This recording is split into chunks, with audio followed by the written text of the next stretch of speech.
நான் உங்கள் ஜிக்கி பேசுகிறேன். என்னென்னா, இப்போ நம்ம வெளியில் கிளம்புறோம், நம்மளே கிளம்புறோம். பெண்கள் வேலைக்கு போகிறாங்க, ஆண்கள் வேலைக்கு போகிறாங்க, பிள்ளைகளும் வெளியே கிளம்புகிறார்கள், ஆண்கள் பெண்கள் எல்லாம் படிக்கச் செல்கிறார்கள். நாம் ஏதோ வீட்டில் வேலையில்.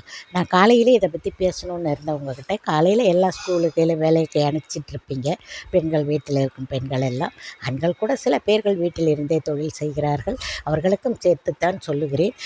எல்லாம் காலங்காத்தால் அது நமக்கு நாம் இருக்கும் பிஸியில் நான் பேசுவதை கேட்டால் உங்களுக்கு கோபம் கூட வரலாம். ஆகையால் நான் அதை காலையிலே சொல்லவில்லை. ஆனால் இதை நீங்கள் எப்பொழுதும் ஒரு வேதவாக்காக வைத்து கொள்ளுங்கள். என்னென்னா, நம் வாயிலிருந்து வரும் சொற்கள் சில சமயம் பலிக்கும் என்று சொல்லுவார்கள்.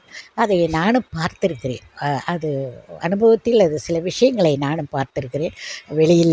வெளியில் உள்ளவர்களிடம், ஃப்ரெண்ட்ஸ் சர்க்கிள்களிடம் இதையெல்லாம் நான் கேட்டிருக்கிறேன். அதற்கு ஒரு உதாரணமும் என்னிடம் உண்டு, அதையும் நான் சொல்லுகிறேன். அடுத்த வீடியோவில் இதை பற்றி பேசுகிறேன்.